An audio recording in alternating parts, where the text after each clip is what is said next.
You will have seen me here before. I'm the co-founder and MD of CalcuRisk, and delighted to be here with you, with so many of you today.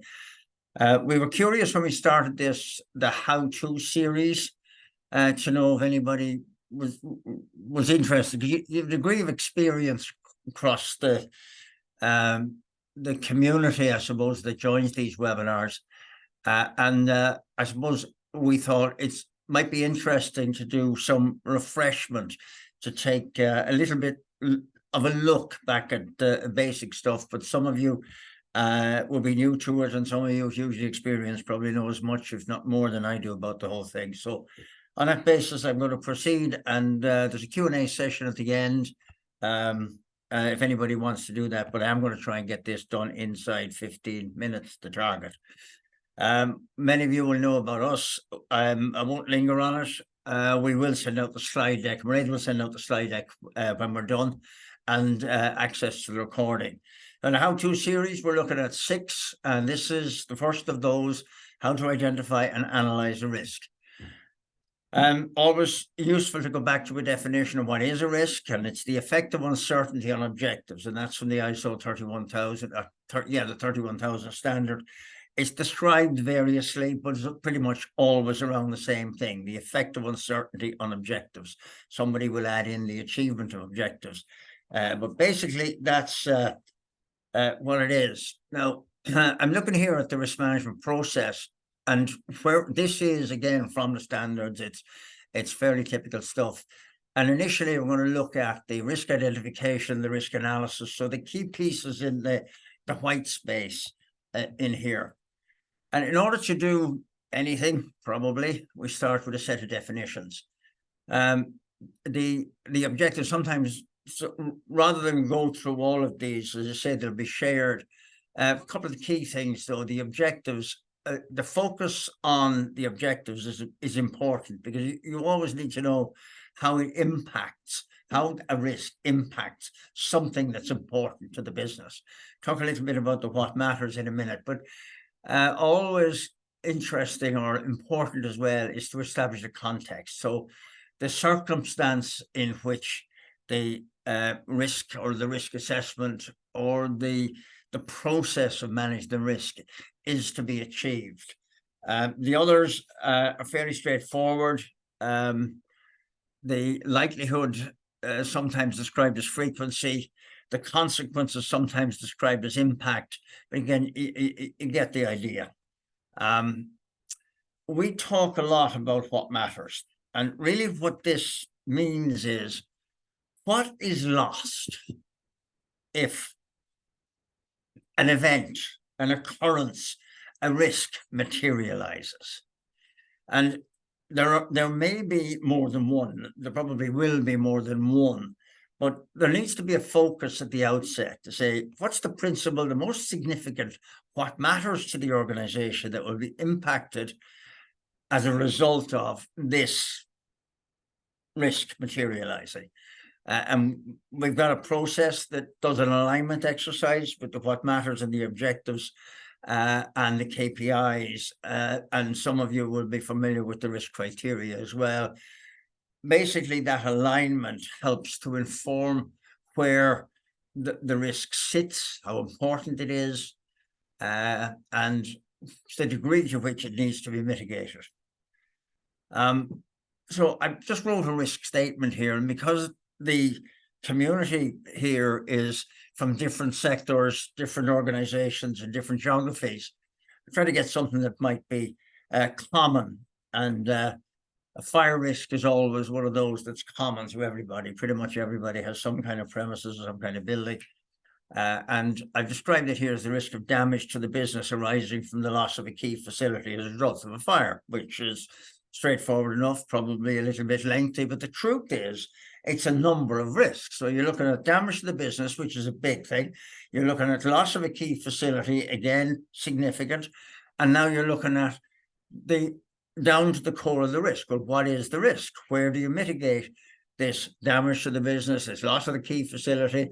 You mitigate it at the level of the fire in the building.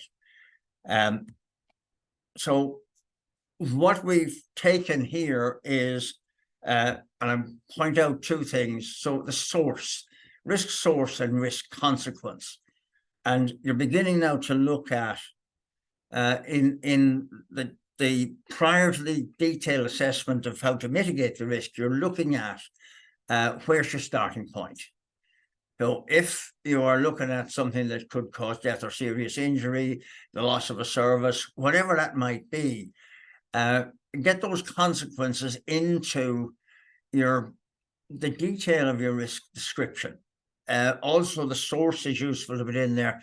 Don't make them too lengthy. And do remember that the issue here and the risk description is fire in the building. Now you're identifying your source. So what you're looking at are things like hot work, spontaneous combustion, electric faults, arson. It could be anything. You might have gas in the building. Really, now you're dealing with the specific building. What potential source could cause a fire? The second aspect is the consequence. So consequence or impact. Obvious one, and I've just picked a number of these here, the kind of things that you should be looking at. Some of them are fairly immediate, but some of them would be long-term, like the loss of revenue or the breach of a contract if you have a contract agreement and the facility's gone. Increased cost of working if you've got to do something in alternatives. Other financial losses. Are you likely to be sued? Is somebody going to come after you? Is there a regulatory sanction? For example, if there was a death or injury in a fire and you have been in breach of any of the safety requirements, that kind of thing. And ultimately it can lead to the closure of the business. Now, these are some, but there are all sorts of consequences. And you go back to the context and say, well, this building is critical, or okay, I could probably move down the road and live and get a go round on that. Again, that's the thought process that you're going to go through when you look at how much this building matters to your organization.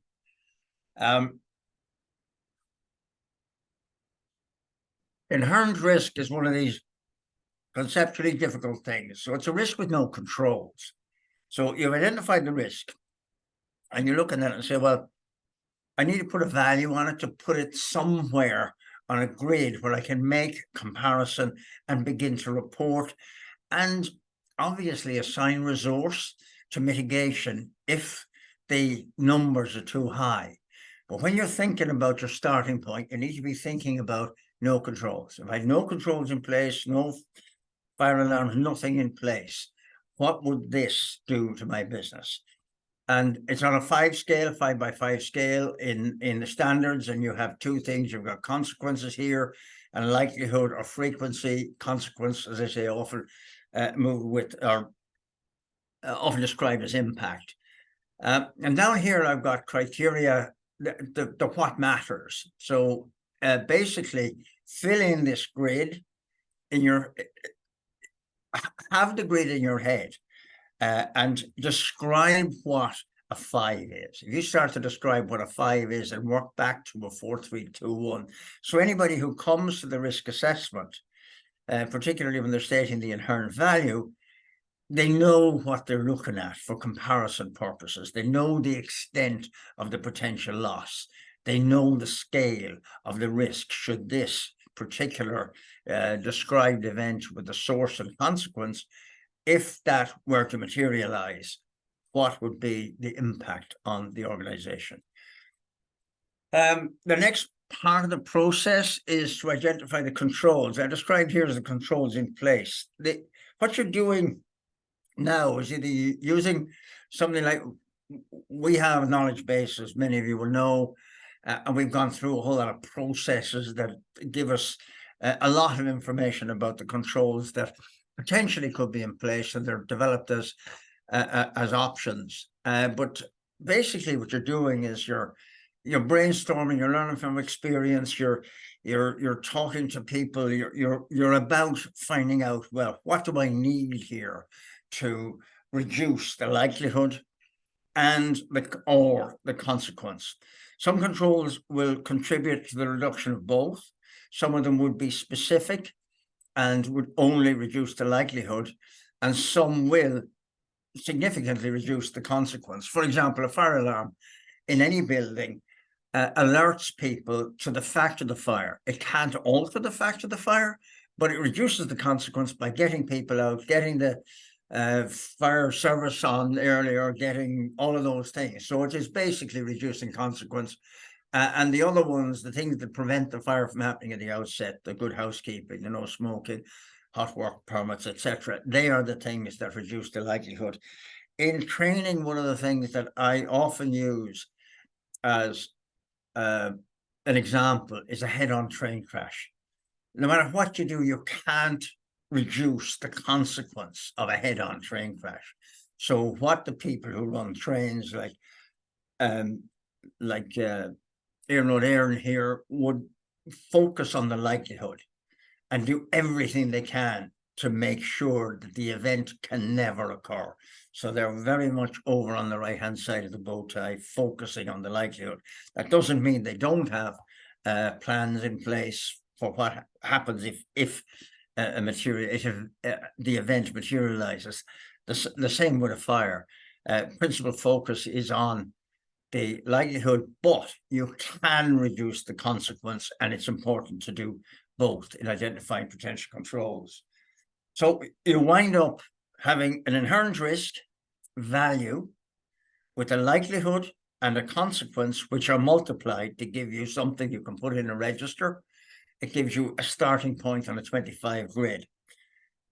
Now you can, having established the inherent risk, you now consider the controls you have in place and the effectiveness of those controls. And that gives you a residual value.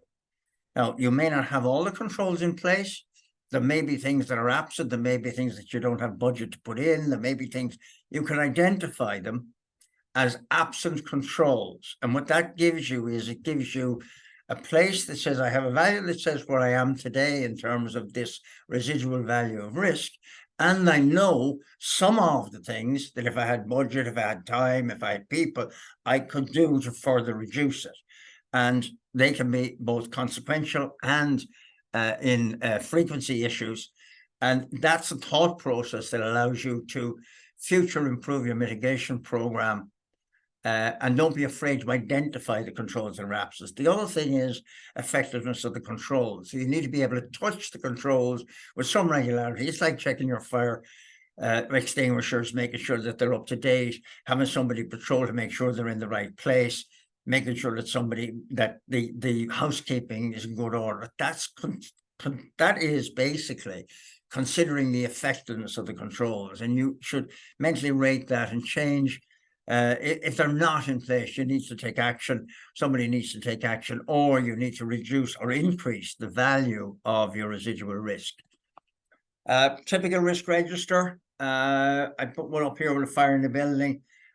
Some controls in place, some additional mitigation options. We call them mitigation options primarily because if you call it an absent control, it's a sense that this has to be in place.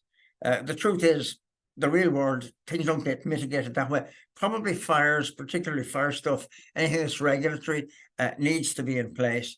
But there may be other things that you could do and put them in as options.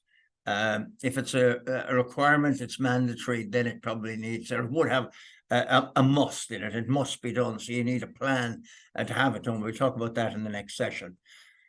The risk evaluation, when you look at the results of the analysis and against the risk criteria, you then need to decide what you're going to do with it. And typically they use a series of T's here. So you can tolerate it if you are happy enough that, okay, that's reasonably well managed, it's reasonably under control. You can treat it, which means basically that you're going to take some of the additional mitigation options that you've identified and apply them to the mitigation. So change them from the mitigation, the required mitigation column in your register over to your control column in the register. Do something about what you found, basically, if you don't have enough mitigation in place. Transfers normally is insurance. You can insure against the risk materializing. And terminate it is basically stop doing what you're doing, and that could be move out of the building or whatever. You make it termination of a risk is a very big decision. You are saying we're going to stop doing this. It's too risky for our business, or there's somebody that does this better than we do, and we should probably subcontract them to do it. Again, it's an unusual one. The normal ones are tolerate or treat.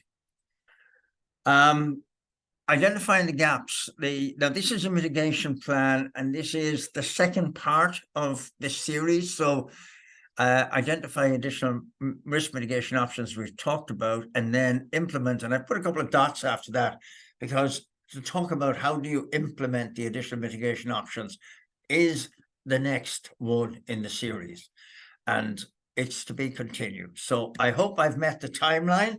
There is a Q&A. I'll have a quick look to see if there's anything there now. I'm a minute over time, and I'm delighted myself. So first of all, I suppose, thank you for joining. It's always good to have so much enthusiasm for these sessions, and I hope that you found it useful.